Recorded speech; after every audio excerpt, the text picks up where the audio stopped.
So in this video, I'm going to be working with you on how to accomplish the thigh stretch. It's known in Pilates, and it's a particular favorite of mine, and it's particularly difficult. And it's unique because we're asking the muscle to engage and strengthen on the eccentric side of the movement. And if you're not familiar with, fitness terms, and you don't need to be, the eccentric side of the movement is essentially the lengthening side. So think like with a bicep curl, the eccentric side of it is as you as you control that lower. And then the concentric side is that contraction as you come up. And most people think of when they're doing, strength training or working those muscles, they think about the contraction as that being really important. But the eccentric release is just as important because it can really help keep those muscles strong and less likely to get injured or have any tears if we work on that lengthening while we have that load going. So the thigh stretch is exactly that. And we don't often, as we sit up and down, we go upstairs, we're very quad dominant. So most people have pretty strong quads, but they tend to have very kind of shortened quads because they never really stretch them out, and they certainly don't have many opportunities to simultaneously stretch and strengthen at the same time. So the thigh stretch is a little bit of everything. It's abdominals, it's glutes, it's thighs. So it's, you're thinking about your posture. So you're gonna come to a kneeling position.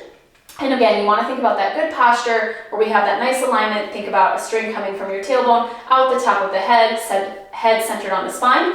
And I like to have people visualize that they're in a cast from the knee up. So nothing in the rest of the body is moving. There's certainly no arching of the back. There's no hinging of the hips. Everything's in cement or cast from the knee up. The only movement is going to happen in that knee joint.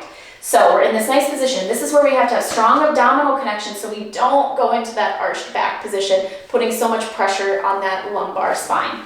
So hands can be down by your sides, or I often have people bring them forward just so I can see the line a little bit better. Tummy tight, tall spine, and we're just gonna inhale as we lean back. And again, we're in the cast, so those ribs stay squared over the hips as we come back. Exhale, coming forward. So again, the quads are being asked to lengthen as we lean back, but they have to control, and then we come up. So it's quite difficult, and you'll definitely feel the front of those legs, those quads working big time. All right? So again, the big thing is don't lift your head, don't arch your back. So even if you can only come back a few inches to start, that's fine. Another thing sometimes I see people do is they hinge their hips because they're nervous. Really kind of squeeze or pull the abdominals up in a gentle squeeze of the butt. Don't over tuck and do what a lot of people do, but just find a gentle glute contraction, okay? And that will kind of help you prevent you from going into that hip hinge. So again, leaning back as far as you can with control and coming up. And I'm telling you, doing 10, 15 of those, your quads are definitely gonna feel it. But again, it's an awesome opportunity to lengthen while we strengthen. And those eccentric movements, and like with the strengthening and the stretching, goes such a long way and is so great for the body in general. So give it a try and let me know how it goes in the comments.